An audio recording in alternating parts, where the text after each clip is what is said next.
So you know what this is, then? Remote pressure trigger. Very good. I release the button for 10 seconds, and everything goes boom. So since you can't shoot me... I guess I wanted to write a comic for people who don't read comics. I've never been a fan of the ghettoization of comics. I think they should be for everybody. And I'd like to see more subject matter in comics that appeals to the guy in the street. You walk into a comic shop and you're met with a wall of superhero fiction.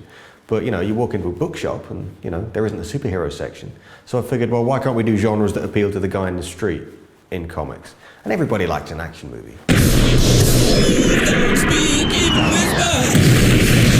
My love of action movies clearly comes through in The Losers, but my love of action comics too. I mean, I grew up reading, you know, war comics and 2000 AD and stuff like that, which is, you know, very high-paced, you know, kinetic action kind of vibe to it.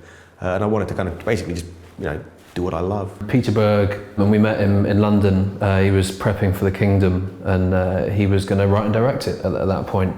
And he wrote the first screenplay before moving on to The Kingdom, and then passed it over to Jamie Vanderbilt to write the screenplays and the various drafts after that. And since then it's gone through ups and downs, and various directors have been attached and then not attached, and it was happening and it wasn't happening. And I think it was maybe about a year ago that they actually got a shooting date of July last year, and it all seemed to finally actually be happening. And it wasn't until we were on the set in Puerto Rico that we were still saying to each other, yeah, this isn't going to happen. Oh my God! I'm the Black MacGyver. There's Jeffrey Dean Morgan firing a gun in a vest and like boxer shorts, and we hear like this, fire in the hole, and it's like, and it's like, we looked at each other and it's like, oh yeah, they are making a Losers movie.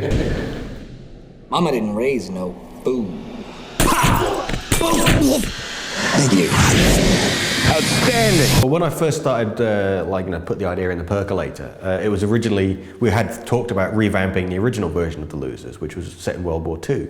So I started looking up these characters on Wikipedia, because I've still never read any of that stuff. And I found out that they'd all been killed at the end of World War II in DC continuity. So my first thought was, well, what if they didn't really die? What if they were just missing in action, assumed dead, but then they get back together after the war, disgruntled, and reunite to pull a heist? And that's the one idea that carried through to the new version of The Losers, was the idea of soldiers believed dead, but they're not. They're pissed off, they reunite, and they put the band back together to go and get their own back.